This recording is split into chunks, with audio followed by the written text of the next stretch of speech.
Tony, the next one I want to talk to you about is bullying and harassment, and that includes sexual and gender-based. Yeah. So an example, the senior staff who rules the kitchen through intimidation, the Friday night crew that excludes the new casual, the owner who makes off-coloured jokes at the expense of female staff and calls it banter. What's the difference between a conflict and bullying, and where does the line sit? Okay. Yeah, so critical issue in hospitality. Bullying is rife, as is sexual harassment. So conflict at work is normal. It's going to happen. The issue is when conflict remains unresolved and unattended to, and that often falls to the manager to resolve those conflicts, and that's part of their role. So it's unresolved conflict that's a hazard. Conflict itself is normal. When conflict escalates or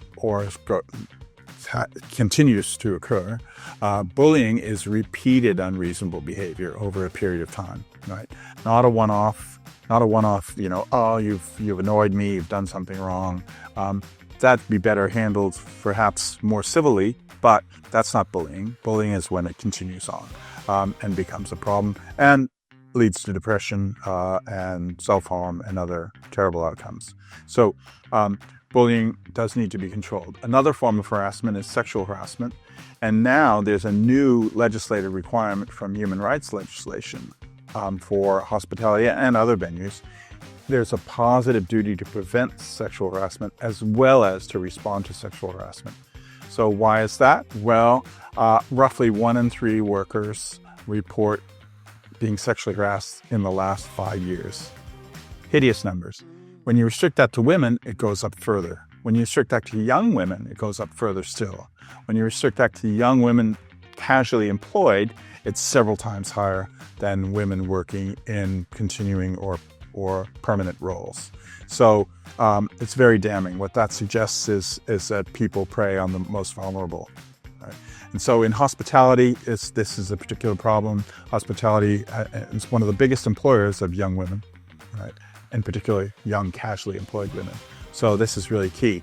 And in the sexual harassment space in HOSPO, almost half occurs being perpetrated by a supervisor or manager against a worker, 40% roughly, from a 2022 study. That's right. So this is a big problem and requires attention.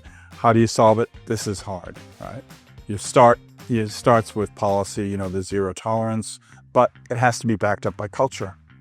It has to be backed up by people knowing what respect, where boundaries are, so on.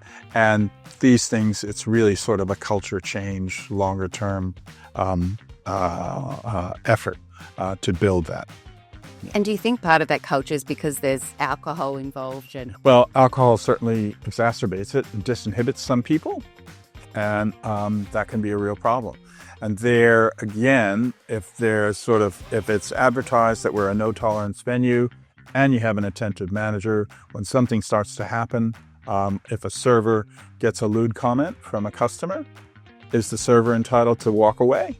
I would want that server to be able to walk away and come to the manager and say, this person, I'm not serving that person anymore. Personally, I think they should be ejected. Manager's call. So escalation procedures are key, as well as how to signal when there's, you're in duress. You can't push a button or whatever, you're out there on the floor. And likewise, these things can happen in the kitchen too. So it's really around building a respectful culture and going from there.